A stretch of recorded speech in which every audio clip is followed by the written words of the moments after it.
கிறிஸ்துவுக்குள் அன்பான கர்த்தருடைய பிள்ளைகளே, இன்றைய வேத வசனமும் ஜெபமும் 1 சாமுவேல் 26 அதிகாரம் 25 வசனம்.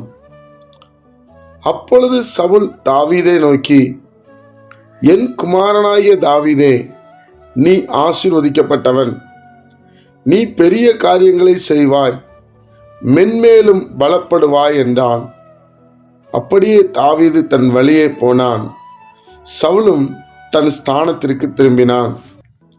என் அன்பு கர்த்தருடைய பிள்ளைகளே, ஒரு மனிதனை கர்த்தர் ஆசீர்வதிக்க வேண்டும் என்று விரும்பினார் என்றால் நிச்சயமாக அவர் ஆசீர்வதிப்பார். எதிரிகளுடைய வாயிலிருந்து அந்த ஆசீர்வாதத்தை கொடுக்க அவர் வல்லமையுள்ள தேவன். நல்ல பாருங்க, சவுல் தாவீதை கொல்லும்படியாய் தேடுகிறார். காரணம், சவுல் ராஜ்யபாரத்தில் அடுத்த ராஜாவாய் தாவீது தெரிந்து கொள்ளப்படுகிறார். சவுலுக்கு மகன் இருக்கிறார்கள், யோனத்தான். அவங்கள தெரிந்து கொள்ளல, தாவீதை தெரிந்து கொண்டார் கர்த்தர்.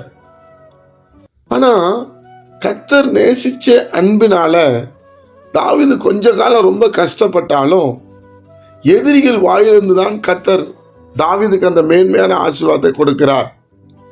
முதல்ல சொல்றார் பாருங்க, என் குமாரனாகிய தாவீதே, நீ ஆசீர்வதிக்கப்பட்டவன், நீ ஆசீர்வதிக்கப்பட்டவன், நீ பெரிய காரியங்களை செய்வாய் என்று சொல்லுகிறார்.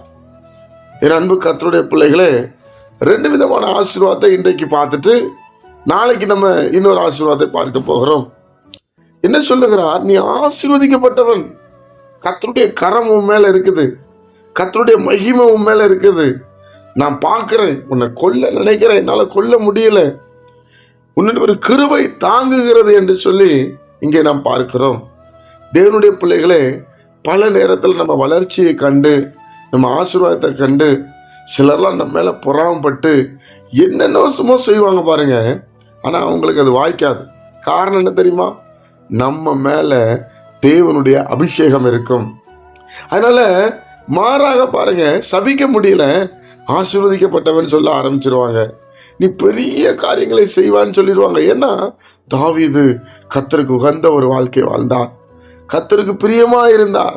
என் அன்பு கர்த்தருடைய பிள்ளைகளே, இதனால நம்மளும் ஆண்டவருக்கு உகந்த வாழ்க்கை வாழ்ந்தா, கர்த்தருக்கு பிரியமா இருந்தா, நம்மளை பார்த்தும் இந்த ஊர் ஜனங்கள், நம்மளை எதிர்க்கிறவங்க அப்படிதான் சொல்லுவாங்க. ஜெபிப்போமா? பரிசுத்த பிதாவே, உம்முடைய குமாரன் இயேசு கிறிஸ்துவின் நாமத்தில் நாங்கள் வருகிறோம். இந்த நாளை நீர் எங்களுக்கு ஆசீர்வதித்து தாரும். உம்முடைய சமாதானமும் சந்தோஷமும் எங்களை ஆளுகை செய்யட்டும். கேட்கிற ஒவ்வொரு பிள்ளைகள் மேலும் தேவ பிரசன்னம் இறங்கி வரட்டும். கர்த்தராகிய இயேசுவின் மூலம் ஜெபிக்கிறோம் எங்கள் ஜீவனில் நல்ல பிதாவே, ஆமென்.